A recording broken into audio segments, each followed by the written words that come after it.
बिस्मिल्लाहिर्रहमानिर्रहीम। अस्सलाम वालेकुम एवरीवन। क्या हाल है आप सबका? मेरी आवाज़ आ रही है आप सबको?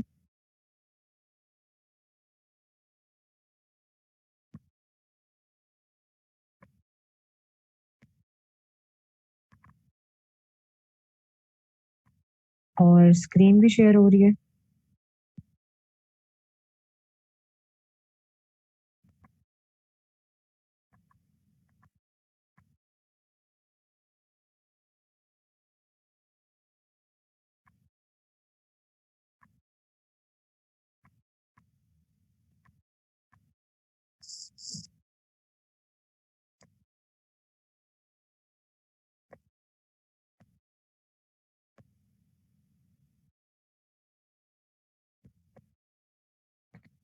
ओके जी, आज हमने स्टार्ट करना है एक्यूट आर्टेरियल ऑक्लूजन।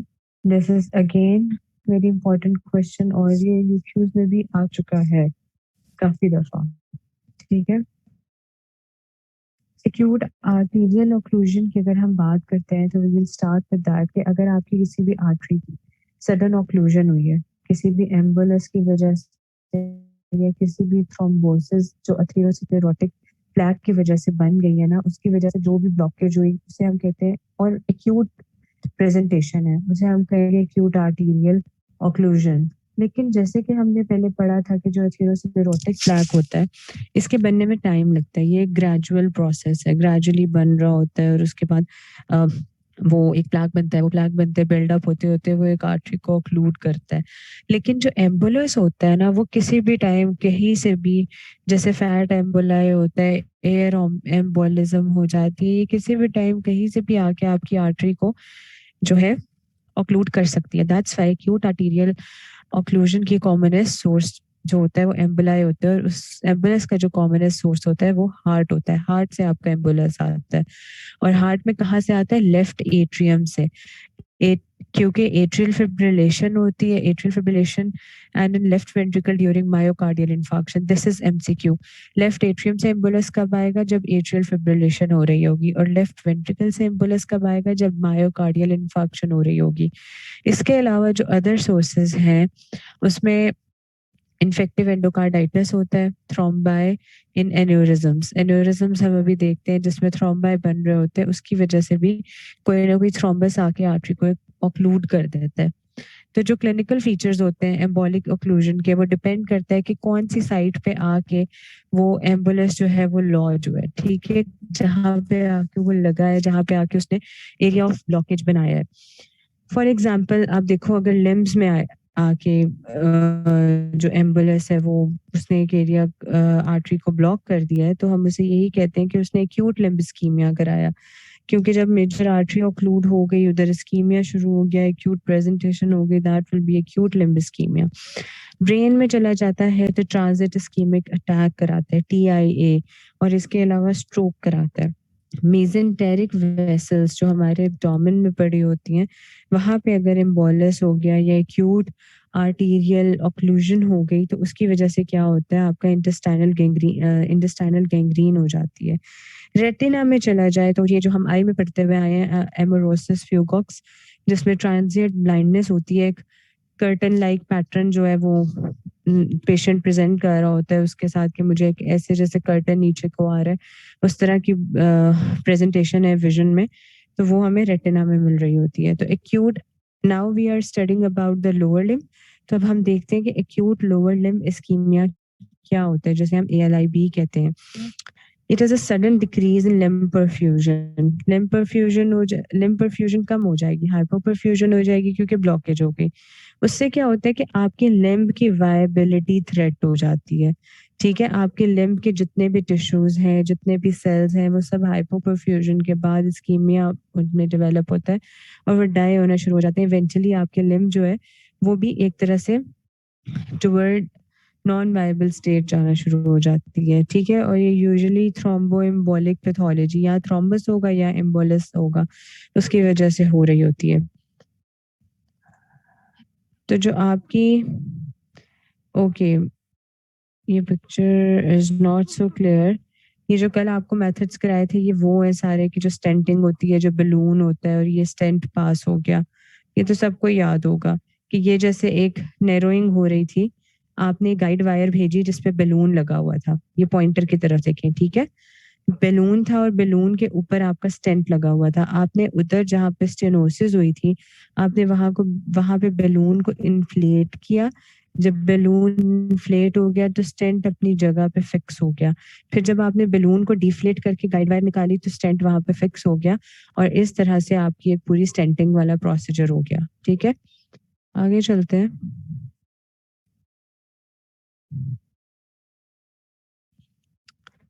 अब थ्रोम्बो एम्बोलिक इवेंट जो है वो अगर मोर देन 6 आवर्स रहेगा तो वो तो इरिवर्सिबल हो जाएगा। ठीक है, हमने उस एक्यूट लिम्ब इस्कीमिया को फौरन से फौरन ट्रीट करना है। अगर वो 6 आवर्स से ज़्यादा गया तो आपकी लिम्ब लॉस हो जाएगी।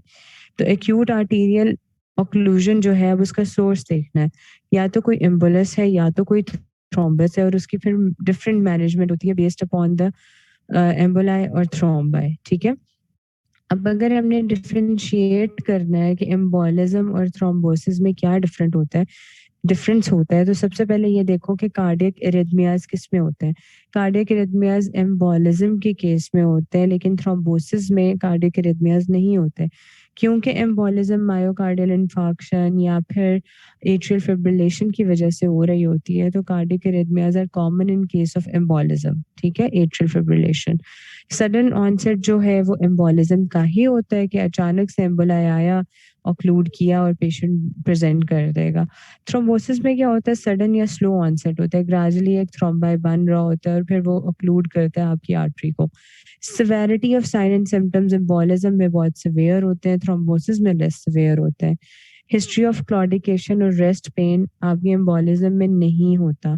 एम्बोलिज्म में अचानक से कोई चीज, कोई फैट मॉलिक्यूल, कोई एयर आके एक आर्टरी में बिल्कुल फंस जाती है, लेकिन थ्रोम्बोसिस में हिस्ट्री ऑफ क्लॉडिकेशन होती है। आहिस्ता आहिस्ता प्लैक डेवलप हो रहा होता है, नैरोइंग करा रहा होता है, तो आप में क्लॉडिकेशन डेवलप हो रही होती है।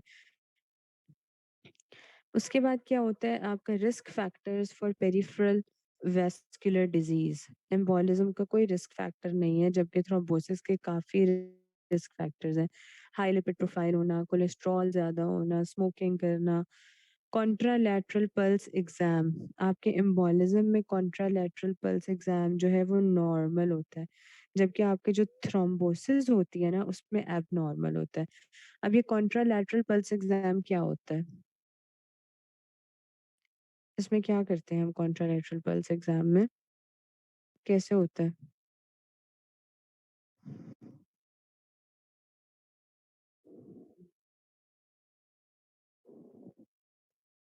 नहीं, कॉन्ट्रालैटरल पल्स एग्जाम कैसे करते हैं, मतलब इसका।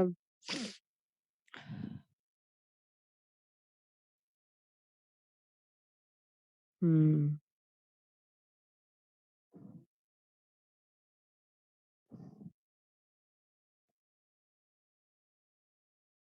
जो कॉन्ट्रालैटरल पल्स एग्जाम होता है ना, फॉर एग्जांपल अगर हम एथेरोस्क्लेरोसिस में कर रहे हैं, ठीक है, थ्रोम्बोसिस में कर रहे हैं, तो थ्रोम्बोसिस ग्रेजुअली डेवलप हो रही है। अगर वो एक लिम्ब की आर्टरी को इन्वॉल्व करी है तो ऑफ कोर्स वो दूसरी लिम्ब की आर्टरी को भी इन्वॉल्व कर रही होती है। तो आपकी जो कॉन्ट्रालैटरल पल्स एग्जाम होता है ना वो एबनॉर्मल होता है दोनों लेग्स में। ठीक है, लेकिन जब आप एम्बोलिज्म में अदर लेग को देखते हो ना, एक लेग जिसमें एम्बोलाई आ गया, उसके अलावा दूसरी लेग को देखते हो तो वो टोटली नॉर्मल होती है। लेकिन जो आपको थ्रोम्बोसिस का केस होता है उसमें दोनों लेग्स में आपकी जो है ना वो पल्स जो है वो एबनॉर्मल ही मिलेगी। ठीक है, exam findings of chronic limb ischaemia आपको थ्रोम्बोसिस में मिलेगा, लेकिन आपको एम्बोलिज्म में नहीं मिलेगा। ठीक हो गया, ये डिफरेंस समझ आ गया। अब classical features of acute limb ischaemia क्या होता है, इसे आपने याद रखना है। 6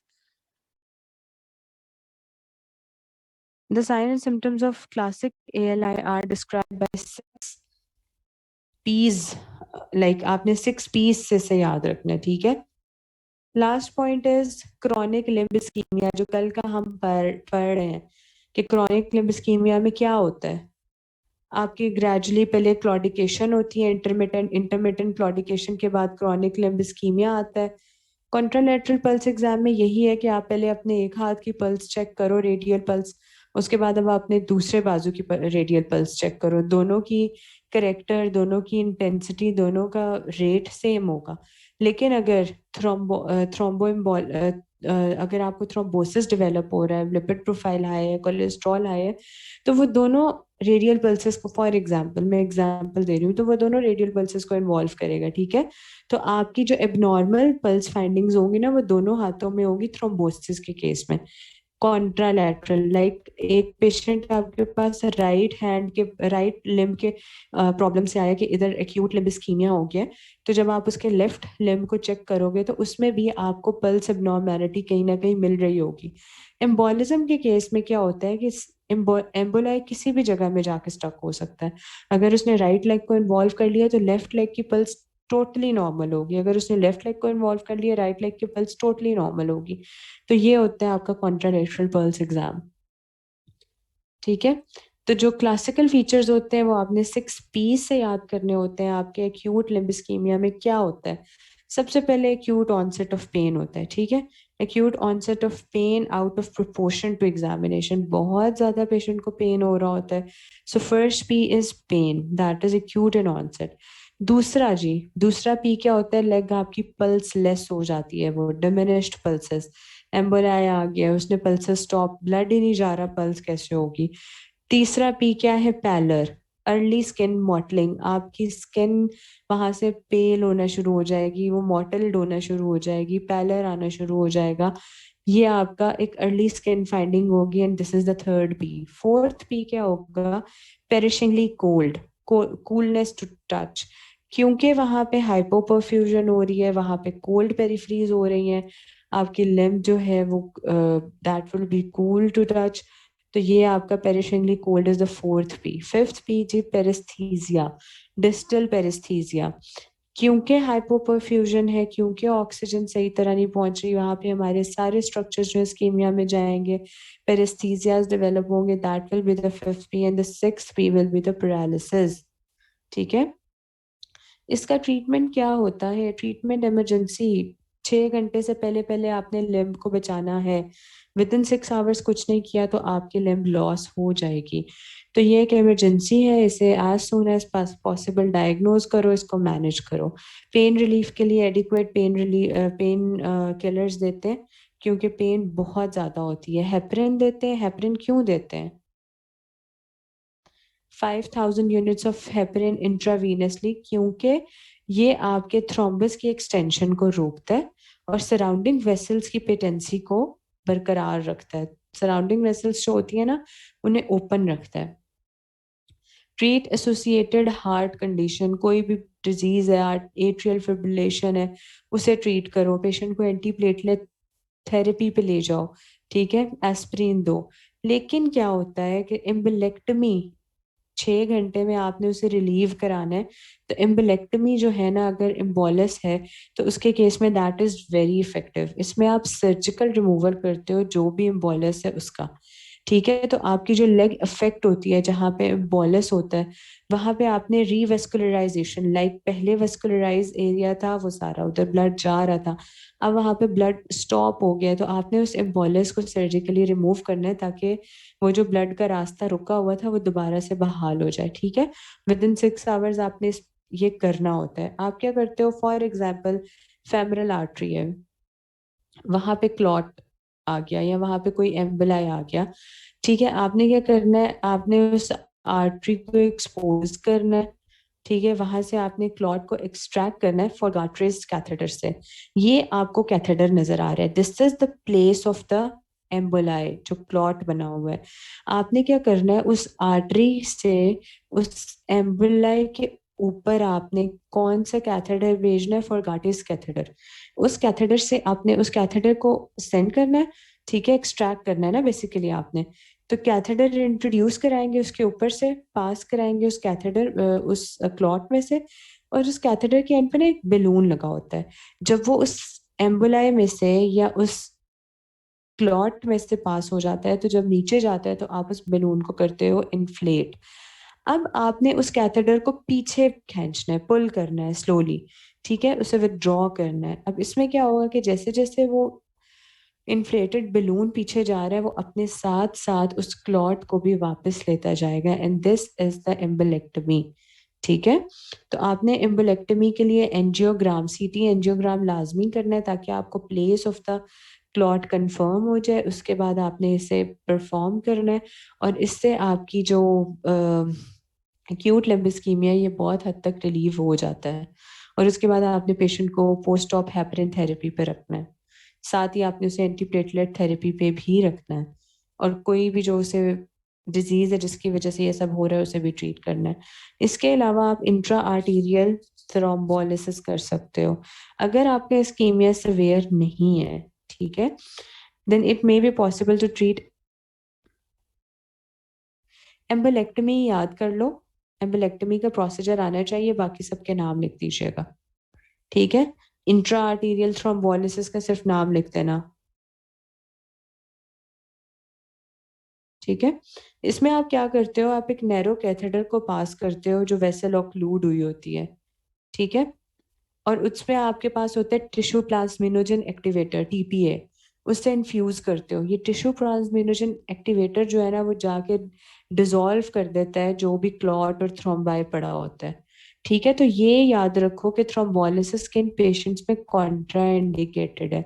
थ्रोम्बोलिसिस जो टीपीए है वो हम स्ट्रोक के पेशेंट्स को नहीं देते, जिनकी रीसेंट सर्जरी हो हम उन पेशेंट्स को नहीं देते, जिनको विजरल ट्रॉमा हो हम उनको नहीं देते, जिनको ब्लीडिंग डिसऑर्डर्स हो हम उनको नहीं देते, और प्रेगनेंसी में बिल्कुल नहीं देते। ये कंडीशंस पता होनी चाहिए। Fluoroscopic facilities are required to undertake thrombolysis, और फ्लोरोस्कोपिक फैसिलिटीज का हमें यूज करना पड़ता है ताकि हम इसे प्रॉपरली परफॉर्म कर सकें। रीपरफ्यूजन इंजरी होती है, again this is very important.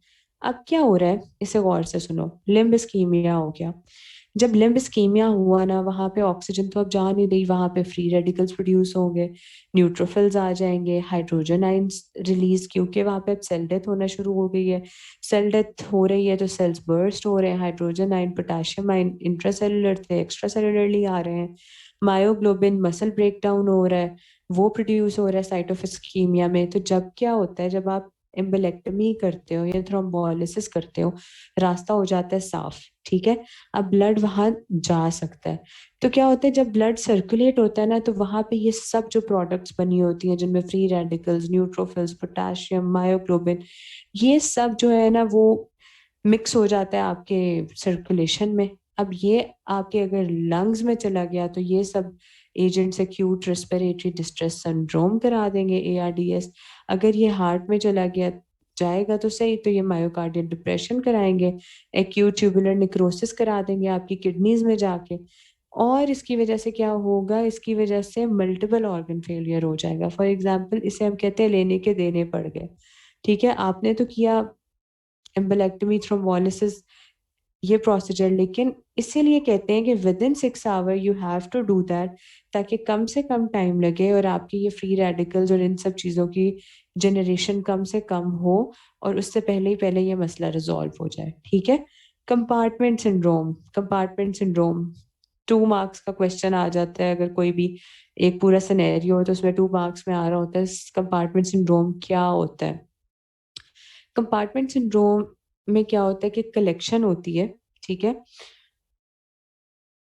अब बेसिकली हो क्या रहा है, compartment syndrome refers to a collection of symptoms arising as a result of increased pressure in muscle compartment which results in compromised tissue perfusion. Okay, जब हम limbs, lower limb की anatomy पढ़ रहे थे, तो तब हमने क्या पढ़ा था कि हमारा जो लोअर लिम्ब होता है वो कंपार्टमेंट्स में डिवाइड होता है।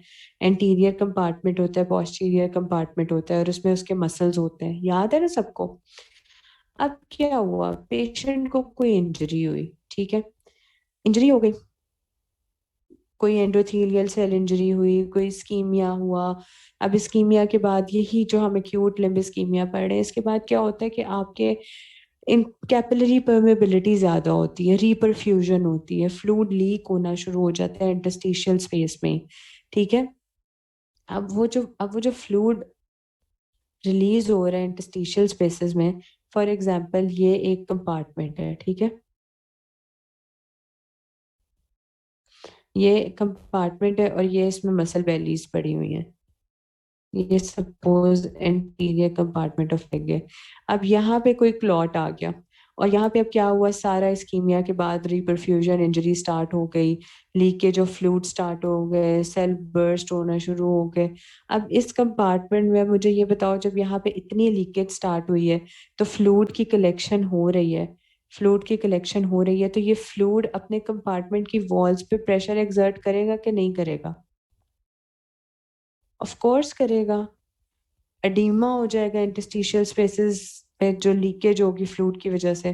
तो अब क्या होता है कि काफ में जहाँ पे आपके मसल्स कन्फाइंड होते हैं फेशियल कंपार्टमेंट्स में, इनके फेशियाज होते हैं, कंपार्टमेंट्स बने होते हैं, अब वहां पे क्या होता है कि इतनी ज्यादा जो प्रेशर इफेक्ट आ रहे होते हैं ना, उससे पेशेंट को क्या होता है, पेशेंट की मसल निक्रोसिस स्टार्ट हो जाती है।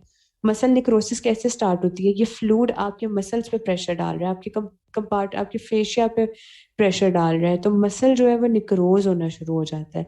क्योंकि इनएडिक्वेट आर्टेरियल फ्लो है, तो आपको एक तो स्वेलिंग होगी और एक स्क्वीजिंग। जब आप स्कार्फ को थोड़ा सा टच भी करोगे तो आपके मसल्स, या आप अपने एंकल या टोज को भी मूव करोगे तो आपके मसल्स जो हैं उनमें बहुत ज्यादा पेन होगी। तो आपने इसको फौरन से पहले रिलीव कराना होता है। आप क्या करते हो? आप फेशियोटमी करते हो। फेशियोटमी कैसे करते हो? ये जो मसल के फेशियाज होते हैं इनको आप कट कर देते हो सर्जरी में। जब इनको कट करते हो ना, तो जब ये फेशियाज कट हो जाते हैं तो वो रिलीव हो जाता है। वो रिलीव हो जाता है तो फिर ये सारे सिम्टम्स आना बंद हो जाते हैं और साथ ही साथ आपकी मसल निक्रोसिस बच जाती है। समझ आई? तो आपने ये याद रखना है कि फेशियोटमी के बाद क्या होता है, आपकी जो मायोग्लोबिन है वो रिलीज होती है आपकी सर्कुलेशन में। तो इसकी वजह से आपका एक्यूट रीनल शटडाउन हो सकता है, मायोग्लोबिन यूरिया हो सकता है, एक्यूट रीनल शटडाउन हो सकता है। ठीक है? तो आपने पहले पेशेंट को प्रॉपरली हाइड्रेट करा लेना है फेशियोटमी करने से पहले। ठीक हो गया? उसके बाद आपके पास है एयर एम्बोलिज्म। एयर एम्बोलिज्म में क्या होता है? एयर एम्बोलिज्म में क्या होता है कि आप देखो, आईवी इतना कुछ, फिशॉटमी से मायोग्लोबिन क्यों नहीं होगी? आपका जो कंपार्टमेंट सिंड्रोम से मसल निक्रोज हुआ है तो उसने मायोग्लोबिन नहीं रिलीज की। आपका मसल टूटा फूटा है, मायोग्लोबिन रिलीज हुई कि नहीं? अब आप जो फेशिया को कट कर रहे हो तो अब मायोग्लोबिन निकलेगा बाहर। एग्जैक्टली, फेशिया आउटर सरफेस पे होता है। तो आपके मसल्स के अंदर जो है, मसल्स के अंदर भी तो सेल्स है ना, उसके अंदर भी इंटरस्टिशियल स्पेसेस है, उसके अंदर भी आर्टरीज जा रही हैं। ठीक है? उसके अंदर भी इंटरस्टिशियल स्पेस है। तो वो जो आर्टरीज की जब परफ्यूजन हाइपो परफ्यूजन में जाएंगे, फ्री रेडिकल आर्टरीज में प्रोड्यूस होंगे, वहां पे आपके मसल के सेल्स ब्रेक डाउन होगा। तो वो कंपार्टमेंट के अंदर ही मसल्स का वो सारा जो इस्कीमिक रिजल्ट रिपरफ्यूजन इंजरी है, वही सब कुछ वहां पे, वो इसको कंपार्टमेंट को स्क्वीज करेगा। ठीक है? स्क्वीज नहीं, एक तरह से स्ट्रेच करेगा, प्रेशर इफेक्ट्स देगा। ठीक हो गया? एयर एम्बोलिज्म क्या होता है? आपने देखा होगा, हमारे जितने भी वार्ड्स होते हैं, हॉस्पिटल सेटिंग में पेशेंट होते हैं, सबको हम आईवी लाइंस पास करते हैं। ठीक है? आईवी लाइन पास करते हैं ना। स्ट्रोक में थ्रोम्बोलिसिस कॉन्ट्राइंडिकेटेड इसलिए है कि स्ट्रोक आपका हेमरेजिक स्ट्रोक भी हो सकता है, आपका इस्कीमिक स्ट्रोक भी हो सकता है। इन केस ऑफ हेमरेजिक स्ट्रोक पहले ही इतना ब्लड वहां पे पूल किया हुआ है, और आप जब टीपीए टिश्यू प्लाज्मिनोजन एक्टिवेटर देते हो तो जो आपका टीपीए होता है ये क्या करता है, ये आपके ब्लड क्लॉट्स को डिसॉल्व कराता है। तो इससे ब्लीडिंग टेंडेंसीज ज्यादा हो जाती हैं, तो आपका स्ट्रोक वर्सन हो सकता है।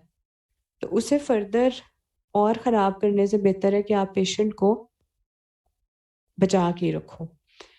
एयर एम्बोलिज्म में क्या होगा? एयर एम्बोलिज्म में जी, अनाड़ी डॉक्टर साहब आए हैं, उन्होंने क्या किया है, उन्होंने पेशेंट को इंजेक्शन लगाना है आईवी लाइन से। इंजेक्शन इंजेक्शन में से पहले एयर नहीं निकाली, 5 सीसी की सिरेंज है, 3 सीसी अगर उसमें आपने इंजेक्शन भरना था, 4 सीसी तक इंजेक्शन भरा है और 1 सीसी उसमें एयर है। और उसके बाद एयर निकाले बगैर ही पेशेंट को वो लगाए, 1 सीसी एयर उसमें चली गई। ठीक है? या फिर आर्टिफिशियल वेंटिलेशन या थोरेसिक ट्रोमा है उसके दौरान, या जब आप सीवीपी लाइन हाँ, ये क्वेश्चन अलग अलग भी आ जाते हैं। सीवीपी लाइन है, उसे इंसर्ट करते हो लेप्रोस्कोपी में, ठीक है। नहीं, सीवीपी लाइन इंसर्जन होती है, या फिर जब आप लेप्रोस्कोपी करते हो, आप पोर्ट्स को इंसर्ट कर रहे होते हो, तो उस टाइम में, या फिर जब कट थ्रॉट इंजरीज होती है, जो भी होता है, क्या होता है कि आपकी जो एयर होती है ना, वो आपकी राइट एट्रियम में इस टाइम पे एंटर हो जाती है। अब राइट एट्रियम में जैसे ही वो ब्लड आगे जाएगा तो एयर भी साथ साथ जाएगी। तो एयर जो है वो एंटर होती है राइट वेंट्रिकल में, और air lock in the pulmonary artery which may end in the right sided heart failure। और वही जो एयर बबल है वो जाके आपके पल्मोनरी आर्टरी को ब्लॉक करेगा। पल्मोनरी आर्टरी ब्लॉक होगी तो राइट साइडेड हार्ट फेलियर हो जाएगा। ट्रीटमेंट क्या है? Put the patient in Trendelenburg, oh my God, Trendelenburg position। That is a twister for me, which encourages the air to pass into lower half of the body। अब ये कौन सी position होती है, सबको पता है इसका? आई होप सो पता हो। Exactly, head below the body, right. Then oxygen administration, आप ऑक्सीजन देते हो पेशेंट को। सीरियस केसेस में आप क्या करते हो? राइट वेंट्रिकल में से एस्पिरेट करते हो, ठीक है।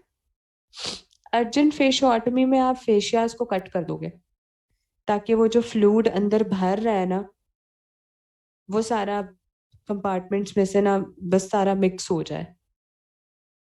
फॉर एग्जाम्पल, एक एग्जाम्पल लो ना, क्या कौन सी एग्जाम्पल दूं मैं आपको, एक मिनट। फॉर एग्जाम्पल, ये आपके पास,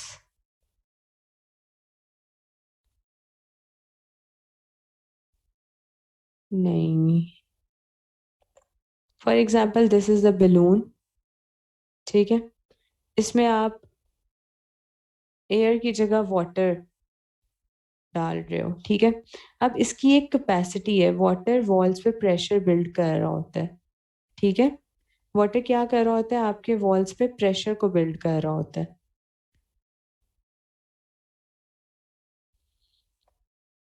अब एक टाइम आएगा जब ये बर्स्ट हो जाएगा, ठीक है।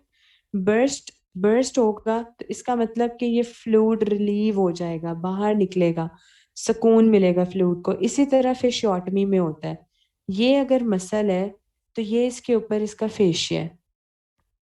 मसल के अंदर ऑक्सीजन नहीं आ रही, जो भी हो रहा है, मसल टूट फूट रहा है, इसके सेल्स यहाँ पे कलेक्ट हो रहे हैं, वो फेशिया को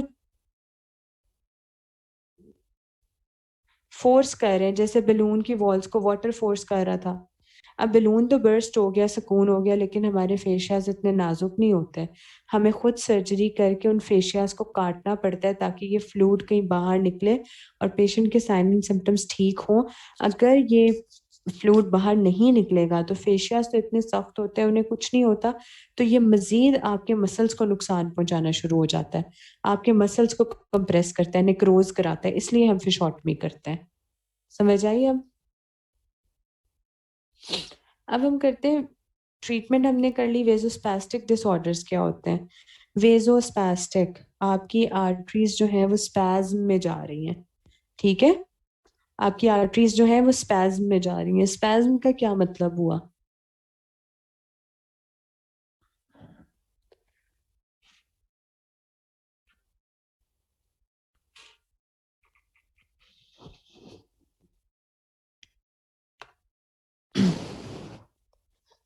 sudden contraction and narrowing, exactly. अब थ्रोम्बोएंजाइटिस ऑब्लेटरेंस आपकी कंडीशन है, जैसे आप बर्जर्स डिजीज कहते हो, या आप लोगों ने मेडिसिन में पढ़ी होगी, ठीक है। इसमें क्या होता है? सबसे पहले तो याद रखो, ये नॉन एथेरोस्क्लेरोटिक डिजीजेस होती हैं। इनमें कोई ना, वेजोस्पैस्टिक डिसऑर्डर में कोई इन्फ्लेमेशन होती है, आर्टरी की कोई सेगमेंटल इन्फ्लेमेशन होती है, और उसकी वजह से ऑक्लूजन स्टार्ट हो जाती है, ठीक है। तो अब इसमें क्या हो रहा है कि thromboangiitis obliterans is a non-atherosclerotic segmental inflammatory and occlusive disease that most commonly affect the small and medium-sized arteries। याद रखो, बर्जर्स डिजीज स्मॉल आर्टरीज में होती है, मीडियम साइज्ड आर्टरीज में होती है, बड़ी आर्टरीज में नहीं होती।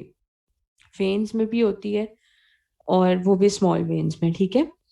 It occurs in the male under the age of 30 years, 30 साल से कम उम्र के मेल्स में होगी।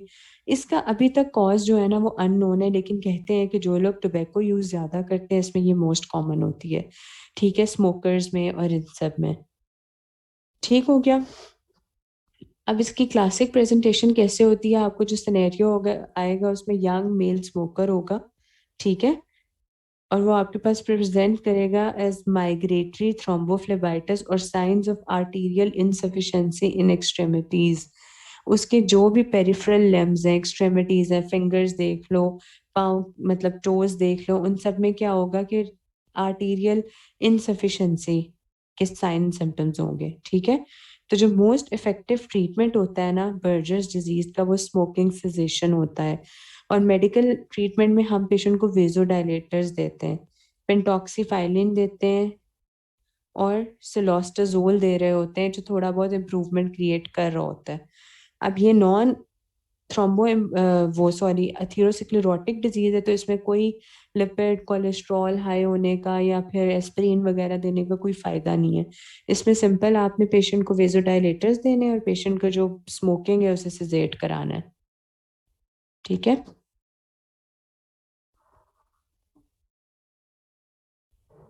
बच्चे 6 पीस वाले साइन तो आपके वाइवा में इतने फेमस हैं, अच्छे खासे पूछे जाते हैं।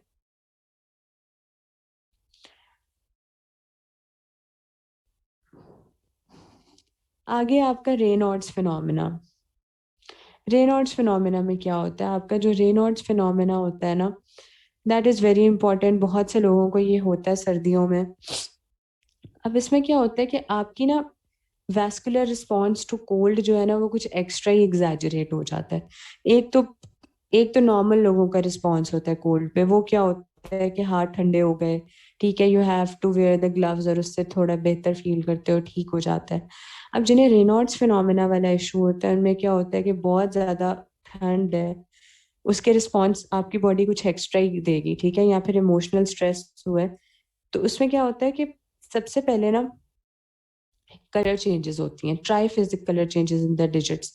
सबसे पहले होता है ब्लांचिंग इफेक्ट। आपकी फिंगर्स जो है वो पहले वाइट होती हैं, ठीक है, वाइट होने के बाद साइनोसिस होता है, साइनोसिस लाइक ब्लू हो गई, ब्लू होने के बाद रिएक्टिव हाइपरीमिया रेड हो जाती है। तो triphasic colour changes white blue red, ठीक है।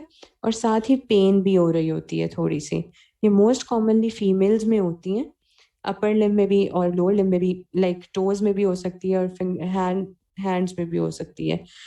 इस ये क्यों होता है, ये जो आपके आर्टरीज के बाद आर्टेरियोल्स होते हैं ना जो हमारे फिंगर्स में होते हैं, ये उनकी कॉन्ट्रैक्शन की वजह से होता है, उनकी स्पैज्म वेजोस्पैज्म की वजह से होता है। तो जो affected part of the body है ना वो सबसे पहले पैलर में जाएगा, ठीक है, वाइट आपको नजर आएगा, लाइक पेल सा नजर आएगा, क्योंकि आपकी स्मॉल ब्लड वेसल्स कंस्ट्रिक्ट हो रही होती हैं। फिर थोड़ी देर बाद जब वहां पे ऑक्सीजन नहीं जा रही डीऑक्सीजनेटेड ब्लड पूल हो रहा है, तो वो ब्लूइश कलर की हो जाती हैं, ठीक है। और जैसे ही ऑक्सीजन अपना रास्ता बनाते हुए घूमती घुमाते हुए फिर कहती है कि नहीं यहाँ पे ऑक्सीजन कम हो रही है, हमने वापस आना है, फाइनली वो थोड़ी बहुत ऑक्सीजनेशन होती है, तो फिर क्या होता है, वो रेड कलर की हो जाती हैं, ठीक है। और साथ ही आपका जो बॉडी का एक रिस्पॉन्स होता है डायलेशन का, वो भी आ जाता है। तो आपकी आर्टरीज थोड़ी वेजो डायलेट होंगी, उसमें ऑक्सीजन आएगी, तो फौरन से आपका वो जो फिंगर्स का वो एरिया है जहाँ पे पहले ये जो ट्राइफेजिक कलर चेंजेस आ रही थी वो अब रेड हो जाएंगी, ठीक है। तो आपका जो रेनॉल्ड्स फिनोमेना होता है वो प्राइमरी तब होता है जब आप टोटली नॉर्मल होते हैं, आपको और कोई प्रॉब्लम नहीं है, आपको सिर्फ सर्दियों में सर्दी की वजह से ये मसला हो रहा है, तो तब तो ये रेनॉल्ड्स फिनोमेना प्राइमरी है, किसकी कोई कॉज नहीं है, बस आपकी बॉडी कोल्ड को बहुत ओवर रिएक्ट करती है। सेकेंडरी रेनॉल्ड्स फिनोमेना तब होता है जब कोई इलनेस प्रेजेंट हो, जैसे आपको एसएलई है, सिस्टेमिक ल्यूपस एरिथमेटोसिस है या फिर सिस्टेमिक स्क्लेरोसिस है।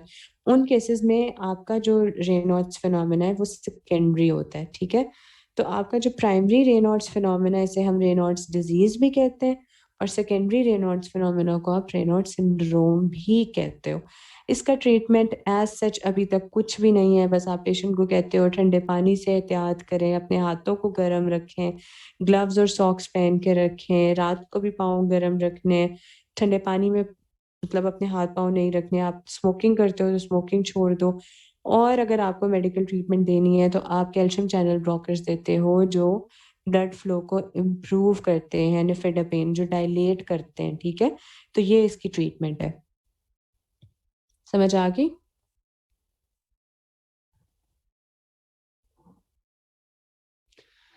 आगे अगर हम देखें, we have to see the aneurysms. Aneurysm क्या होती है? अगेन दिस इज इम्पोर्टेंट, ये तो चैप्टर सारे इम्पोर्टेंट है, क्या करें। Aneurysm is defined as an abnormal focal dilatation of endothelial lined vascular structure. आपकी आर्टरी, वेन, हार्ट चैम्बर जो भी है, ठीक है। वो अब मुझे एक बात बताओ, आपने हिस्टोलॉजी पढ़ी थी, आपने आर्टरीज, वेन्स ये सब पढ़ी, इनके इनके जो वॉल्स हैं वो लाइक किस तरह, ये याद है? एंडोथीलियम होती है और लेयर्स जो होती हैं वो याद है सबको? इंटिमा होता है, मीडिया होता है, एडवेंटिशिया होता है, सबको याद है।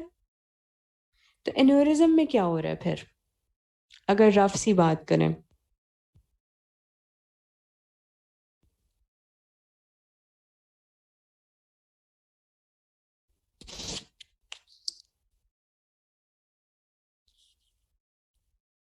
डायलिटेशन होती है एंडोथेलियल लाइन वेस्कुलर स्ट्रक्चर की, ठीक है। चलो अब देखते हैं कि आपकी जो एन्यूरिज्म है ना, वो अकॉर्डिंग टू शेप, जो जिस शेप की डायलिटेशन होती है ना, उस शेप के अकॉर्डिंग अगर हम इसे देखें तो फ्यूजिफॉर्म होती है और सैक्युलर होती है, ठीक है। शेप के अकॉर्डिंग या तो आपकी फ्यूजिफॉर्म हो सकती है, फ्यूजिफॉर्म में कुछ इस तरह की होती है, टेपर्ड एंड, ठीक है, सही हो गया। कुछ इस तरह की होती है, वो फ्यूजिफॉर्म होती है। और सेक्युलर जो होती है ना, उसके टेपर्ड एंड्स नहीं होते, कुछ इस टाइप की होती है। अभी आगे देखते हैं। और एक हम देखते हैं कि वॉल्स की बेसिस पे, कि वॉल्स में ऐसा क्या हो रहा है, ठीक है। अब देखो, यही जो आपको मैंने एंटिमा, मीडिया और एडवेंटिशिया की बात बताई है कि आपकी आर्टरी के वॉल्स होती है ना, इसमें से किसी एक वॉल में कोई प्रॉब्लम आ गई, ठीक है। True aneurysms are those containing 3 layers of arterial wall. उन्होंने क्या किया, ट्रू में क्या होता है कि तीनों की तीनों लेयर्स इन्वॉल्व होती हैं, जो डायलिटेशन हो रही है ना, वो तीनों लेयर्स के समेत हो रही है, ठीक है। डायलिटेशन तीनों लेयर्स को लेके फिर डायलेट हो रहा है, ये भी दिखाती हूँ मैं आपको। फॉल्स एन्यूरिज्म में क्या होता है कि सिर्फ सिंगल लेयर इन्वॉल्व होती है, ठीक है, समझ आ रही है।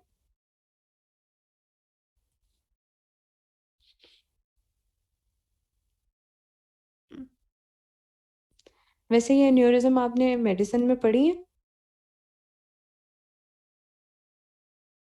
पढ़ी होगी।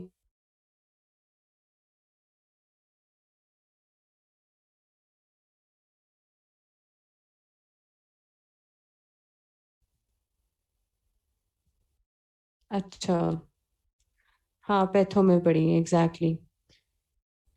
एक मिनट। अब जो आपकी एन्यूरिज्म है ना, अब ये ट्रू और फॉल्स वाली जरा देखो। सबसे पहले तो आपको ये पता होना चाहिए ना कि आपकी जो आर्टीरियल वॉल्स हैं, अगर मैं यहाँ पे रफली ड्रॉ करूँ इधर, ये आपकी आर्टरी है, ठीक है। और ये इसका 3 वॉल्स है, ठीक है। अब इसकी एन्यूरिज्म होनी है,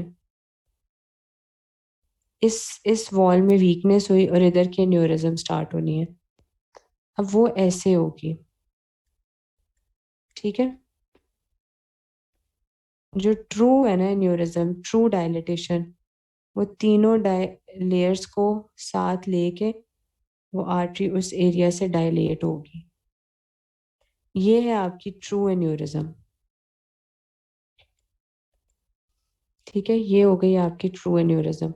अब जो फॉल्स एन्यूरिज्म होती है ना, जो डायलिटेशन होती है फॉल्स, उसमें क्या होता है कि जो लेयर्स होती है ना, वो इंटैक्ट होती हैं, जैसे ये एक साइड पे तीनों की तीनों लेयर्स आ गई, दूसरी साइड पे अब क्या होगा कि एक लेयर तो इंटैक्ट है, ठीक है, या दो लेयर्स आपकी इंटैक्ट है, समझ रहे हो?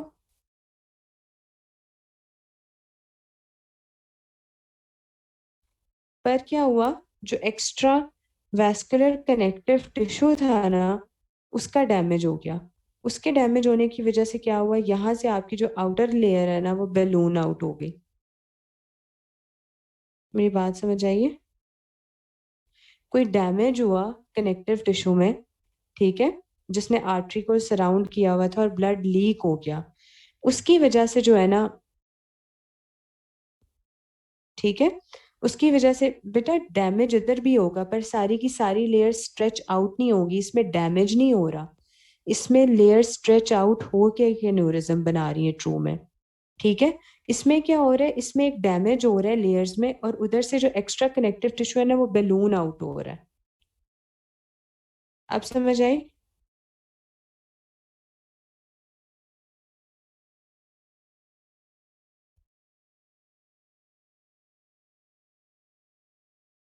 अब ये एनाटमी जाके पढ़ो कि कनेक्टिव टिश्यू किधर होता है, एक्स्ट्रा वेस्कुलर टिश्यू क्या होता है, ये सब चीजें क्या होती हैं, तो उसके बाद समझ आ जाएगी, ठीक है।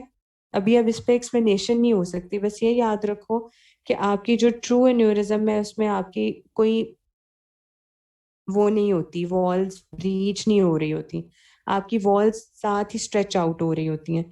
और जो आपकी फॉल्स एन्यूरिज्म है इसमें क्या होता है, इसमें कोई ना कोई डैमेज होता है वॉल्स का, उन वॉल्स में से ब्लड लीक आउट होके एक्स्ट्रा जो कनेक्टिव टिश्यू बाहर होता है ना उसमें बैलून आउट हो रहा होता है, ठीक हो गया। इस वजह से ये पल्सेटाइल होता है, इसे कोई वॉल जो है वो रोक नहीं रही, ये जितना मर्जी ब्लड एक्स्ट्रा विजेट होके जा रहा है वो एक्सपेंसाइल है, जितना ब्लड जाई जा रहा है वो उतना डायलेट होता जा रहा है, ठीक हो गया। ओके जी। अकॉर्डिंग टू इटियोलॉजी, अब इटियोलॉजी क्या होगी, एथिर एथिरमेनस या एथिरमेटस लिखना था इन्होंने, एथिरोमा बना, एथिरोमा की वजह से हो सकता है। कोई कोलेजन डिजीज है, आपकी आर्टरी की वॉल्स वीक हो गई हैं तो वो वहां से एक्सपैंड हो रही हैं। कोई इन्फेक्शन आ गया, माइकोटिक इन्फेक्शन आ गया, उसकी वजह से हो जाता है, ठीक है, यूजली बैक्टीरिया की वजह से।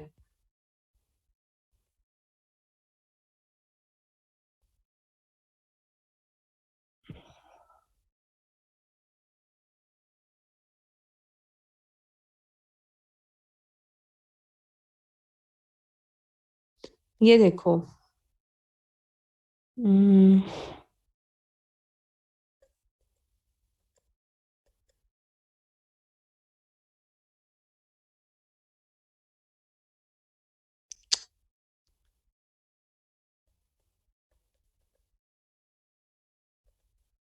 अच्छा ये देखो, ये सेकुलर और फ्यूजिफॉर्म जो पूरी पूरी वॉल्स में मसला आ रहा है ना, ये आपकी ट्रू एन्यूरिज्म है, ठीक है। और ये आपकी फॉल्स एन्यूरिज्म है जहां आपकी वॉल्स में कोई प्रॉब्लम आया और वहां से ब्लड एक्स्ट्रा विजेट होके बाहर आ रहा है, समझ आई? तो ये आपका एओर्टिक एन्यूरिज्म आपको ये नजर आ रहा है, नॉर्मल नॉर्मल एओर्टा ऐसा होता है, जब डायलेट हो जाता है तो ऐसा हो जाता है, ठीक है। ओके जी। आप देखो क्लिनिकल फीचर्स आपको कैसे पता चलते हैं।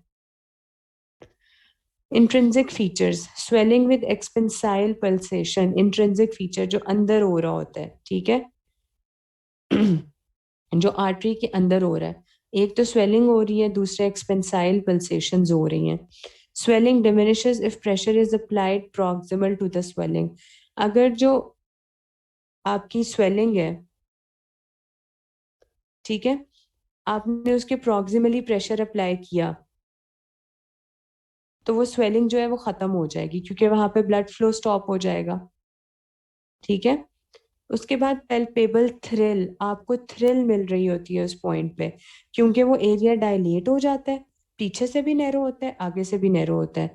तो जब फ्लो है, आप किसी पाइप से पानी फेंक रहे हो प्लांट्स पे और आप उस पाइप को आगे से जोर से प्रेस करके नैरो कर देते हो, तो आपको साउंड आती है ना, इस टाइप की, लाइक एक रश सा जैसे गश करके जा रहा है, ये आपको थ्रिल जो है ना फील हो रहा होता है। ब्रूई जो आप ये जो शां वाली आवाज सुनोगे, ठीक है, साथ में पैल्पेबल थ्रिल, आपको वो जो फ्लो है वो रश करता हुआ गश करता हुआ महसूस होगा उधर। और स्वेलिंग इसलिए डिमिनिश होगी कि जब आप स्वेलिंग से पीछे ही उसे स्टॉप कर लोगे ना, पीछे से ही प्रेशर अप्लाई कर दोगे, तो वहां पे ब्लड जाना ही रुक जाएगा। जब ब्लड जाना ही रुक जाएगा तो स्वेलिंग भी डिमिनिश हो जाएगी। ब्लड ज्यादा जा रहा है तो वो डिमिनिश हो रहा है, वो स्वेलिंग ज्यादा खुद को एक्सपेंसाइल करा रही है, ठीक है। एक्सट्रिंसिक फीचर्स क्या होते हैं कि जो आपके सराउंडिंग स्ट्रक्चर्स होते हैं ना, इस डायलेशन की वजह से वो कॉम्प्रोमाइज हो रहे होते हैं, ठीक है।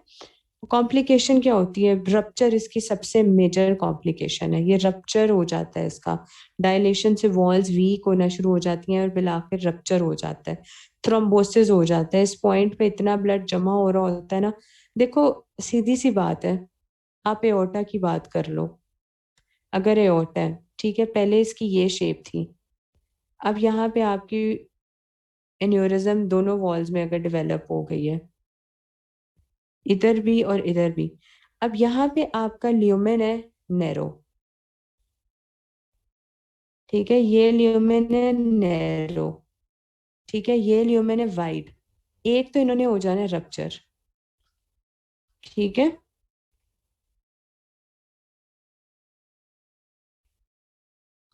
दूसरा क्या होता है, रप्चर ना भी हो तो इस पॉइंट पे बहुत ज्यादा ब्लड पूल कर रहा होता है, यहाँ से उस ब्लड को जाने में टाइम लग रहा होता है।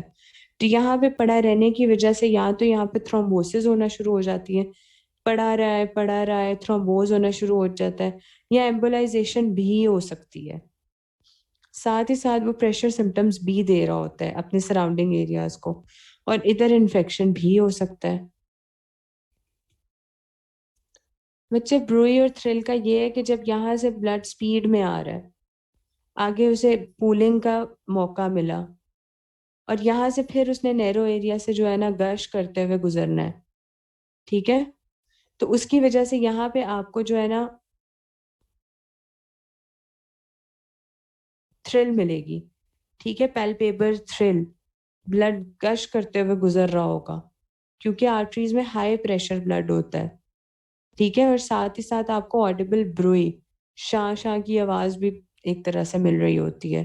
अब टर्बुलेंट, अब यहाँ पे लेमिनार फ्लो तो रहा नहीं है, अब टर्बुलेंट फ्लो हो गया है, तो उस वजह से ये सब कुछ होता है।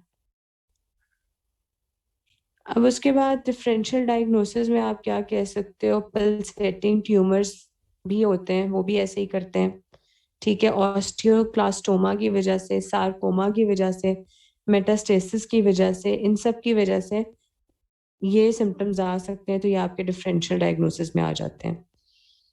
Then what is your abdominal aortic aneurysm? आपका जो एब्डोमिनल एओर्टा है, इसका एन्यूरिज्म हो जाता है, तो इसके इसका क्या मतलब, इससे हमें क्या सिम्टम्स आते हैं?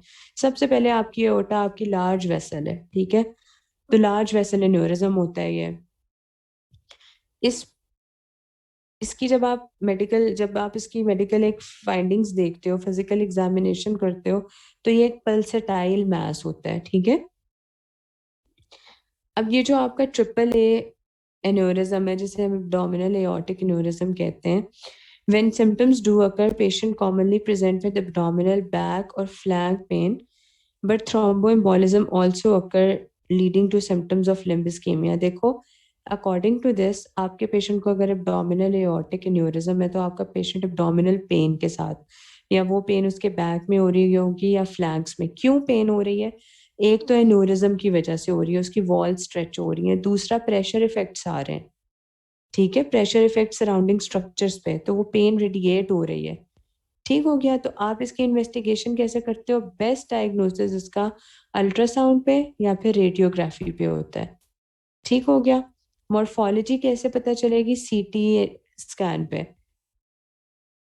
मैनेजमेंट कैसे करते हो? जो एसिम्प्टोमेटिक एब्डोमिनल एओर्टिक एन्यूरिज्म के पेशेंट होते हैं ना, उनमें सर्जरी सिर्फ तब हम करते हैं जब उनका एन्यूरिज्म 5.5 सेंटीमीटर से ज्यादा हो, अगर वो मेन है, और अगर फीमेल्स हैं तो उसमें 5 सेंटीमीटर से भी ज्यादा डायमीटर या डायलिटेशन हो गई है ना एन्यूरिज्म की, तो हम सर्जिकली उसे करेक्ट करते हैं। ठीक है, क्योंकि रिस्क ऑफ रप्चर जो है वो इंक्रीज हो जाता है जैसे जैसे डायलेट हुआ जा रहा होता है। 5.5 सेंटीमीटर से डायलेट होगा, रप्चर होने के चांसेस ज्यादा होंगे। तो इस टाइम पे हम पेशेंट को सर्जिकली करेक्ट कर देते हैं। ठीक है, और कहते हैं कि अगर आपका डायमीटर 5.5 सेंटीमीटर से एक्सीड करे या आपको कोई सिम्टम्स आना शुरू हो जाए, तो आप उसको प्रॉपर तब भी सर्जरी ही करनी होती है। तो मेडिकल मैनेजमेंट जो होती है एसिम्टोमेटिक की, उसमें हम क्या कर सकते हैं कि चलो इससे एन्यूरिज्म स्टार्ट हो गया, अब ये क्या करे, अब ये रिस्क फैक्टर्स को कंट्रोल करे, वो सिजेशन ऑफ स्मोकिंग करे, स्मोक करना छोड़े, बीटा ब्लॉकर्स लेना शुरू करे, ठीक है, स्टैटिन्स ले, मॉडिफिकेशन ऑफ रिस्क फैक्टर्स करे, जो भी रिस्क फैक्टर्स हैं सबसे मेजर तो स्मोकिंग ही होती है, तो स्मोकिंग को छोड़ दे। ठीक है, तो अगर आपका पेशेंट का एब्डोमिनल एन्यूरिज्म हो गया रप्चर, तो फिर क्या होगा? एब्डोमिनल एओर्टिक एन्यूरिज्म में rupture anteriorly into the peritoneal cavity, या तो इंटीरियर एस्पेक्ट से, जो हमारी पेरिटोनियल कैविटी है, 20% चांसेस होते हैं कि आपका एओर्टा जो है वो इंटीरियर एस्पेक्ट में रप्चर करे, और 80% चांसेस होते हैं कि पोस्टीरियरली रप्चर करे, क्योंकि पोस्टीरियरली इसकी वॉल्स थोड़ी वीक होती हैं, तो मोस्टली ये रेट्रोपेरिटोनियल ही रप्चर होता है। ठीक है, तो इसकी वजह से क्या होता है, less than 50% of the patient with rupture survive to reach the hospital. Anterior rupture result in lots of bleeding leading to hypovolemic shock. मुझे एक बात बताओ, एब्डोमिनल एओर्टा जो पूरी लोअर लिम्स में ब्लड लेके जा रहा है, जिसने पूरे के पूरे आपके एब्डोमेन के स्ट्रक्चर्स को ब्लड पहुंचाना है, अगर वही मेन पाइपलाइन ही फट जाए तो मुझे बताओ क्या हालात होंगे? बहुत बुरे। इतना मैसिव ब्लड लॉस होगा, इतना मैसिव ब्लड लॉस होगा, पेशेंट हाइपोवोलीमिया में चला जाएगा, और रेयरली ऐसा होता है कि आपका पेशेंट हॉस्पिटल पहुंचते पहुंचते बच जाए। अगर ऑपरेशन नहीं किया, अगर इसकी सर्जिकल करेक्शन नहीं की, इसे नहीं जोड़ा, आपका पेशेंट डेथ हो जाती है। तो इसकी मॉर्टेलिटी बहुत हाई है। ठीक है, तो management of rupture aortic abdominal aortic aneurysm क्या है? अर्ली डायग्नोसिस, सबसे पहले तो डायग्नोज करो आपके पेशेंट को क्या होता है। सडन सिवियर बैक पेन, क्योंकि ये 80% केसेस में रेट्रोपेरिटोनियली रप्चर करती है, तो बैक पेन हो रहा होता है, साथ ही पेशेंट बेहोश हो जाता है, और आपको कोई एब्डोमिनल मैस मिल रहा होता है जो पल्सेटाइल है, जो हर हार्ट बीट के साथ वो भी बीट करेगा। मेरी बात समझ रहे हो? और मैस क्यों है? क्योंकि इतनी ब्लीडिंग की वजह से वहां पे हीमाटोमा बन रहा होता है। समझ आ रही है? और पेशेंट स्टेट ऑफ शॉक में जा रहा होता है। पेशेंट सिवियर बैक पेन के साथ आया, साथ ही उसका लॉस ऑफ कॉन्शियसनेस हो गया, साथ ही आपको एब्डोमिनल मैस मिल रहा है जो पल्सेटाइल है, जो हर पल्स के साथ मूव कर रहा है, और स्टेट ऑफ शॉक में आपका पेशेंट, तो आपको पता चल जाना चाहिए कि ये एब्डोमिनल एन्यूरिज्म ही है। अब आपने क्या करना है, आपने सबसे पहले तो वीनस एक्सेस करनी है और पेशेंट को आईवी फ्लूइड्स देना शुरू करने हैं कि वो शॉक की स्टेट में ना आ जाए, हाइपोवोलेमिक शॉक में ना आ जाए। ब्लड को क्रॉस मैच के लिए भेज के ब्लड अरेंज कराना है। सिस्टोलिक ब्लड प्रेशर को किसी ना किसी तरीके 100 से ज्यादा ही रखना है। ठीक है, सॉरी, 100 से कम ही रखना है। जितना ज्यादा सिस्टोलिक ब्लड प्रेशर होगा ना, उतनी जोर से आपका एओर्टा बीट करेगा, और जितनी जोर से आपका एओर्टा बीट करेगा हर हार्ट के साइकिल के साथ, उतना ज्यादा ब्लड फिर रिमूव होगा। तो इसमें हम परमिसिव हाइपोटेंशन, बच्चे परमिसिव हाइपोटेंशन में पढ़ा चुकी हूँ, रिवाइज कर लेना पीछे से। तो इसमें हम परमिसिव हाइपोटेंशन जनरेट कराते हैं, हम खुद से हाइपोटेंशन कराते हैं ताकि ज्यादा से ज्यादा ब्लड ना निकले। ठीक है, ब्लड प्रेशर कम हो, जितना प्रेशर ज्यादा होता है चीज उतनी जोर से बाहर निकलती है। ठीक हो गया? पेशेंट को कैथेटराइज करेंगे, शिफ्ट करेंगे पेशेंट को ऑपरेशन थिएटर, फिर ऑपरेशन थिएटर में जाके हम ओपन रिपेयर करते हैं। सबसे पहले लिप्रोटमी करते हैं, मिड लाइन इंसिजन देते हैं, अब उसका पेट को खोलते हैं, upper and lower limit of aneurysm देखते हैं। फॉर एग्जांपल यहाँ से रप्चर हुई, यहाँ से रप्चर हुई, ये अपर लिमिट है, ये लोअर लिमिट है। ठीक है, आपने उनको आइडेंटिफाई किया, आपने आइडेंटिफाई करने के बाद वेस्कुलर क्लैम्प्स अप्लाई किए। वेस्कुलर क्लैम्प्स जहां जहां से वो एरियाज जो है ना वहां से ब्रीच हुआ है उधर से, ठीक है। फिर आपने क्लैम्प कैसे किया, ये देखो ये क्लैम्प्स लगे हैं, आपको ये एरिया मिल गया कि यहाँ से रप्चर हुआ है। क्लैम्प इसलिए किया है कि जब आपने इन दोनों एरियाज को स्टिच करना है तो पीछे से और ब्लड ना आए, तो इन सबको जोर से क्लैम्प कर देना है, दबा देना है ताकि ब्लड ना आए, ठीक है। फिर आपने क्या करना है, आपने उन दोनों एरियाज के दरमियान में कोई ग्राफ्ट लगाना है, ठीक है। हम पीटीएफई ग्राफ्ट लगाते हैं, एक साइड से ग्राफ्ट को अपर लिमिट के साथ स्टिच कर दिया, एक साइड से ग्राफ्ट को लोअर लिमिट के साथ स्टिच कर दिया, ये एक रास्ता बन गया, ठीक है। उसके बाद आपकी जो एन्यूरिज्म है, ये जो हमने फिर ये तो हमने एओर्टा के अंदर लगाया है ना, तो जो एओर्टा की जो वॉल्स थी अब इसको दोबारा उठा के इस पीटीएफई ग्राफ्ट के ऊपर, प्रोस्थेटिक ग्राफ्ट के ऊपर वॉल को स्टिच कर देना है। तो इस तरह आपने कर ली ओपन रिपेयर। ओपन रिपेयर की समझ आई?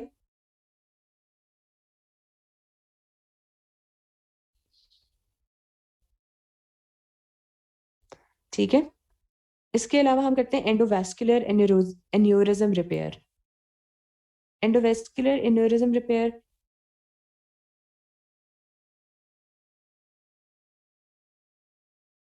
बच्चों अभी तो पढ़ना है, क्योंकि मैं आपके आर्टीरियल वाले चैप्टर पे कोई 4-5 दिन तो लगाने से रही। अभी हमने वीनस और ये सब भी करना है, तो मैंने एम्प्यूटेशन से पहले पहले कराना है, ठीक है। यहाँ गैंग्रीन तक कराना है आपको। नेक्स्ट पेज तक, ठीक है। तो जिन्होंने जाना है वो चले जाएं, तो जो जो लेक्चर अटेंड करेंगे वो फिर ये सब रिवाइज करेंगे, ठीक है, ताकि जिन्हें मसला है वो चले जाएं। DIC is something different, but it can happen.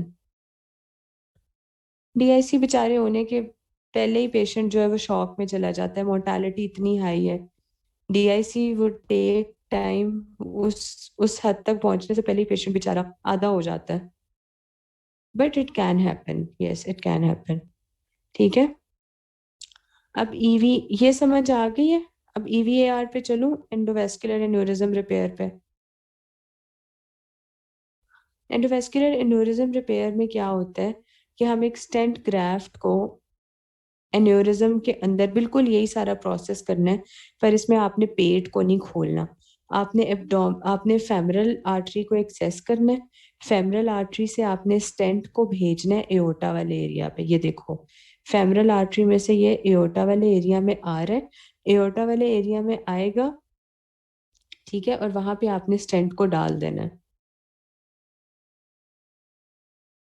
ठीक है। तो कहते हैं कि EVAR ज्यादा जल्दी होता है, तो ये जरा मोर्टेलिटी को रिड्यूस करता है, ठीक है, लेकिन इसकी भी अपनी लिमिटेशंस होती हैं। हेलो, मेरी आवाज आ रही है? कहाँ सोई हुई है सारी आवाम?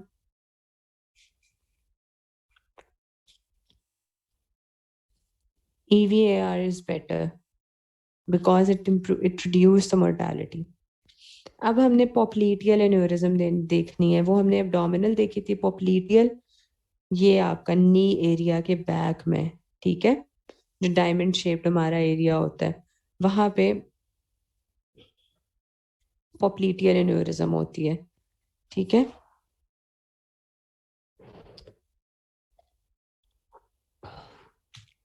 पॉप्लीटियल एन्यूरिज्म में क्या होता है, अगेन आपके पॉप्लीटियल एरिया में जो है एन्यूरिज्म होगी, डायलिटेशन ऑफ द आर्टरी होगी। तो the popliteal aneurysm present with the pulsatile swelling behind the knee with symptoms due to complication। तो जो मेन कॉम्प्लिकेशन होती है ना, वो ये होती है कि उस एन्यूरिज्म की वजह से डिस्टल एम्बोलाइजेशन या फिर थ्रोम्बोसिस हो जाती है। तो इसे आप कैसे डायग्नोज करते हो? इसे आप डायग्नोज ऐसे करते हो कि आप जो हो ना बच्चे, इसमें मैं स्पीड अप करूं भी तो आप लोग अपने जरा क्वेश्चंस की फ्रिक्वेंसी देख लेना। इस चीज को बता दो, इस चीज को बता दो, इस चीज को बता दो। नॉर्मल हिस्टोलॉजी जो होती है उस चीज का भी बताना पड़ता है, ईच एंड एवरीथिंग। तो मुझे तो सबको लेके चलना पड़ता है। मुझे बहुत अच्छी तरह पता है कि आप लोगों का टाइम कीमती है और आप लोगों के टाइम के साथ साथ मेरा टाइम भी बहुत बहुत ज़रूरी होता है। ठीक है, तो आपने डायग्नोसिस कैसे बनाना है? डायग्नोसिस आपने डुप्लेक्स स्कैन से बनाना है। डुप्लेक्स स्कैन कल हमने पढ़ा था ना, डुप्लेक्स स्कैन में क्या होता है? डुप्लेक्स स्कैन करते हो या फिर आप सीटी एंजियोग्राम करते हो। सीटी एंजियोग्राम जो है उससे एक्यूरेट असेसमेंट होती है एनाटमी की। ठीक है, तो आप इन दोनों में से कुछ भी करते हो, कंफर्म करते हो। डायग्नोसिस आपका क्लिनिकल एग्जामिनेशन से भी बन जाता है। अल्ट्रासाउंड, सीटी, एमआरआई, ये सब कुछ हेल्प करते हैं कंफर्म करने के लिए। अब अगर एसिम्प्टोमेटिक एन्यूरिज्म है ना, तो आप उसे रिपेयर कर देते हो पहले ही, ताकि बाद में फ्यूचर कॉम्प्लिकेशंस ना डेवलप हो, वो बर्स्ट वर्स्ट ना हो जाए, कुछ ऐसा वैसा ना हो जाए। इसकी जो लेंथ, इसकी जो एक प्रॉपर वैल्यू है वो 2.5 सेंटीमीटर है। ठीक है, जब 2.5 सेंटीमीटर तक या 2.5 सेंटीमीटर से ज्यादा होगा, you have to correct it. ठीक है, अदरवाइज ये रप्चर हो सकता है। बेस्ट ट्रीटमेंट क्या हो सकती है? Exclusion of aneurysm by ligating the popliteal artery above and below the aneurysm sac and bypass using long saphenous graft। ये देखो, ये आपकी popliteal artery थी, इसमें एन्यूरिज्म डेवलप हो गया, ये डायलेट हो गई।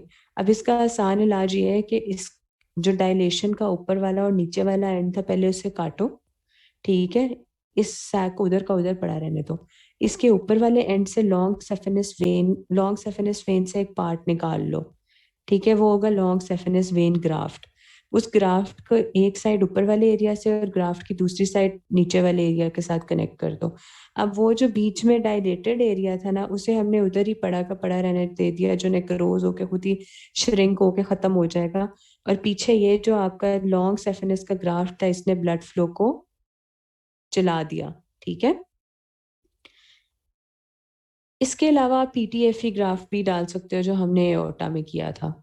ठीक है, इफ पेशेंट, अगर आपका पेशेंट जो है एक्यूट इस्कीमिया के साथ आए हैं, तो आपने थ्रोम्बोलिसिस वगैरह करनी है, जो हम पहले पढ़ चुके हैं। गैंग्रीन क्या होती है भाई? Pathology is all about gangrene. Pathology में हमने गैंग्रीन बहुत अच्छे से पढ़ी है। ठीक है, नहीं, मिडल वाला पार्ट पढ़ा रहेगा। Microscopic death of tissue is called necrosis. ठीक है, जो माइक्रोस्कोपिक टिश्यू डेथ हो रही होती है ना, वो नेक्रोसिस होती है। और अगर आपके macroscopic death of tissue start हो जाए, we call it the gangrene. ठीक है, अब मैं इसका कॉन्सेप्ट देने नहीं बैठ सकती, वी ऑल नो दैट। तो गैंग्रीन जो होती है ना, मोस्ट कॉमनली किन स्ट्रक्चर्स में मिलती है?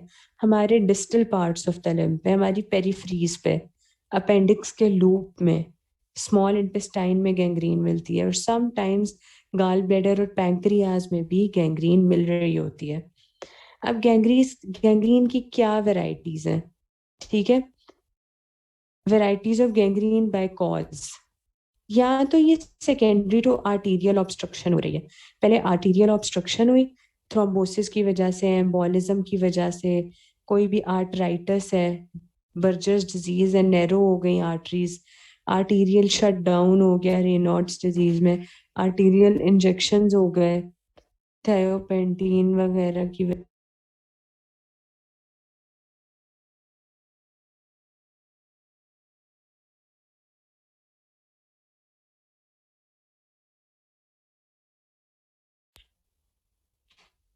ठीक हो गया। या कोई इन्फेक्टिव कॉज आ गई। इन्फेक्टिव कॉज में क्या होता है? एब्सेस बन गई, गैस गैंग्रीन हो जाती है, फॉर्नियर्स गैंग्रीन हो जाती है। ये सब इन्फेक्टिव इश्यूज की वजह से, किसी पैथोजन की वजह से हो रही है। ट्रोमैटिक इश्यूज में क्या होता है? क्रशिंग इंजरी हो गई, कोई एक्सीडेंट हुआ, वो पूरा का पूरा लिम्ब जो है वो क्रश हो गया, मैक्रोस्कोपिक टिश्यू इंजरी हो गई, उसके बाद वो गैंग्रीन में हो गया कन्वर्ट। फिजिकल इंजरी, इंजरी की वजह से हीट, रेडिएशन, इलेक्ट्रिकल इंजरी हुई, मैक्रोस्कोपिक टिश्यू इन्वॉल्वमेंट हो गई, तो वो आपका ट्रोमैटिक इंजरी करा देगा। ठीक है, अब अगर हम ये देखें, पेशेंट में complain of pain proximal to the affected area, discoloration, loss of sensation और non healing wound। गैंग्रीन के शुरू के सिम्टम्स ये होते हैं कि पेशेंट जो है ना अफेक्टेड एरिया से कहते हैं कि मेरे अफेक्टेड एरिया से पीछे दर्द हो रही है, ठीक है, या फिर अफेक्टेड एरिया से आगे वाली जो एरिया ना वो डिस्कलरेशन में जा रही है, या फिर लॉस ऑफ सेंसेशन हो रहा है उस एरिया पे, और अगर वहां कोई वूंड है ना वो हील नहीं हो रहा। Basically there is loss of pulsation along with alteration of colour, temperature and sensation, ठीक है। फॉर्नियर्स गैंग्रीन बता देती हूँ, पहले ये तो देख लो।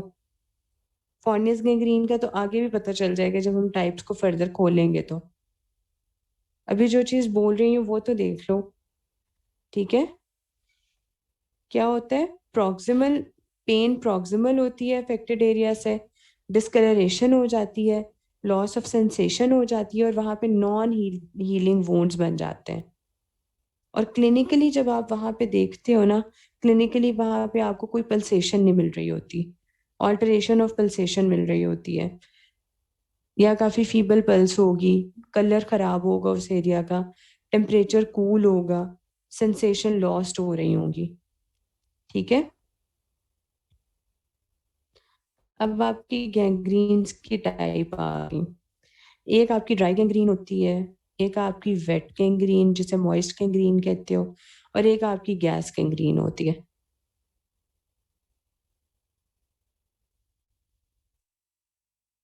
ओके, आपकी जो ड्राई गैंग्रीन होती है ना, it occurs due to slow occlusion of artery. जब स्लो ऑक्लूजन ऑफ आर्टरी हो रही होती है ना, तो उसमें आपकी ड्राई गैंग्रीन ग्रेजुअली ग्रेजुअली आपका टिश्यू जो है ना वो डाई हो रहा है, ठीक है, टिश्यू स्लोली डाई हो रहा है। पहले थोड़ा ब्लड आ रहा है, थोड़ा ब्लड आ रहा है, थोड़ा ब्लड आ रहा है, आहिस्ता आहिस्ता ब्लड आना खत्म हो गया। तो it takes weeks to months to develop a dry gangrene, ठीक है। वेट मॉइस्ट गैंग्रीन क्या होती है, ये जो पेशेंट होते हैं ना डायबिटिक, जहाँ पे एक तो गैंग्रीन डेवलप हो रही है, साथ ही साथ उधर इन्फेक्शन भी हो रहा है। समझ आ रही है मेरी? एक तो ग्रेजुअल प्रोसेस से गैंग्रीन हो रही थी ना, और साथ ही वो टिश्यू इन्फेक्ट भी होना शुरू हो गया। और आपको पता है कौन सा ऑर्गेनिज्म ये करा रहा होता है? सूडोमोनास, ठीक है। तो वेट गैंग्रीन में क्या हुआ, ये याद रखना है, डायबिटीज डायबिटीज डायबिटीज डायबिटीज, इसमें जो गैंग्रीन होगी वो वेट गैंग्रीन ही होगी। उसके बाद आपकी गैस गैंग्रीन होती है, ये बहुत सिवियर फॉर्म ऑफ गैंग्रीन होती है, ठीक है, और ये क्लॉस्ट्रीडियम परफ्रिंजिस कराता है, जो आपका स्पोर फॉर्मिंग एनारोबिक बैक्टीरिया नहीं है जो सॉइल या फीसेस वगैरह में मिल रहा होता है। ये क्या होता है, पेशेंट गिरा रोड पे या किसी ऐसे एरिया में गिरा जहाँ पे मतलब उसका ओपन वूंड हुआ, उस जगह पे क्लॉस्ट्रीडियम परफ्रिंजिस का स्पोर पड़ा हुआ था, वो एंटर हो गया बॉडी में।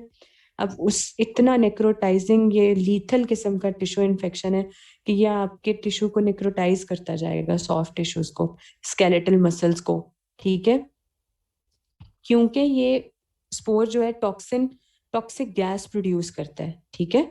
तो इस वजह से इसे हम गैस गैंग्रीन कहते हैं। पेशेंट जो है वो प्रोफाउंडली सेप्टिक, बेचारा सेप्टिक शॉक में चला जाता है, इतने एक्सोटॉक्सिन्स प्रोड्यूस होते हैं, स्किन कलर डिस्कलरेशन होती है, और साथ ही साथ क्रेपिटस। क्रेपिटस का मतलब ऐसे है जैसे आप पत्तों को रख के ना, नहीं जैसे आप ना किसी स्ट्रक्चर जिसमें हवा भरी हो उसे आप जोर से प्रेस करो। कैसे कैसे एग्जांपल दूं आपको क्रेपिटस की? लंग क्रेपिटस भी आपने देखा होगा, वो जो बबल्स नहीं होते, वो एक बबल फोम होता है जो हम बबल्स को करते हैं। वो जो छोटे छोटे मतलब हमारे पास बहुत सारी क्रैकलिंग वो गिफ्ट पेपर्स होते हैं, उस तरह की वो गिफ्ट शीट्स होती हैं जिन्हें हम पॉप अप करते हैं, उन सबको इकट्ठा पॉप अप करो, उन सब पे इकट्ठा प्रेशर अप्लाई करो, तो काफी सारे बबल्स हाथ पॉप होते हैं। उसी तरह आपको ना ये क्रेपिटस मिल रहा होता है, ठीक है। एक मिनट में आपको ना पता तो सबको चल गया होगा, जब हम कोई बहुत ही, ये हमें एक ऐसा रैपिंग पेपर मिलता है, रैपिंग पेपर भी नहीं, एक रैपिंग प्लास्टिक मिलता है, जिसपे छोटे छोटे बबल्स होते हैं, जब हम इन्हें पॉप करते हैं पॉप साउंड आती है। इन सबको हम जोर से जब प्रेस करें ना एक ही दफा, तो जो साउंड आएगी वो क्रैपिटस होगी। इसी तरह ये जो टॉक्सिक एयर आ रही है ना, जो क्लॉस्ट्रीडियम पर ये जो परफ्रेंजिस प्रोड्यूस कर रहा है, उससे भी क्रैपिटस डेवलप होगा। ट्रीटमेंट क्या होता है? Surgical excision. नेक्रोटिक टिश्यू है ना, उसे फौरन से रिमूव करो ताकि वो आगे ना जाए। हाई डोज एंटीबायोटिक्स, एम्पिसिलिन से स्टार्ट करना है, पेनिसिलिन देनी है, मेट्रोनिडाजोल देनी है। एम्प्यूटेशन भी करनी पड़ जाती है ताकि ये अब एक जगह से शुरू हो गई है तो साथ ही साथ सारे सॉफ्ट टिश्यू को लेके खराब करती जाती है। तो फौरन से पहले इसे आपने काटना होता है, रिमूव करना होता है, एम्प्यूटेट करना होता है। तो बात रहेगी हमारे फोर्नियर्स गैंग्रीन की।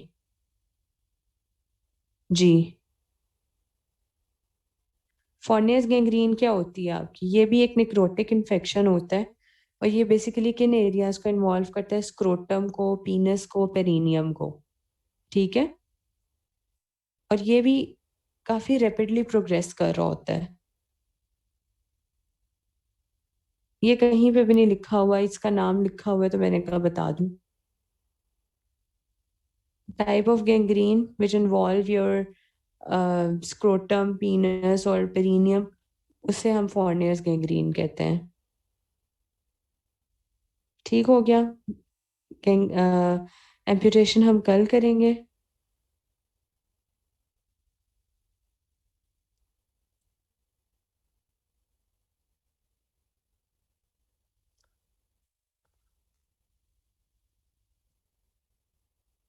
अब आप जा सकते हैं, आप सबकी छुट्टी।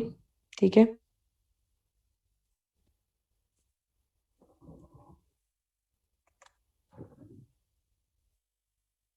सूडोमोनाज मैंने आपको बताया था कि जो डायबिटिक्स होते हैं ना, उनको जो इन्फेक्शन होता है गैंग्रीन के साथ, वो सूडोमोनाज करा रहा होता है।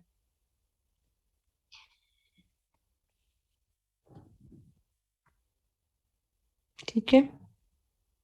ओके जी बच्चों, अल्लाह हाफिज। बाकी हम कल कंटिन्यू करेंगे।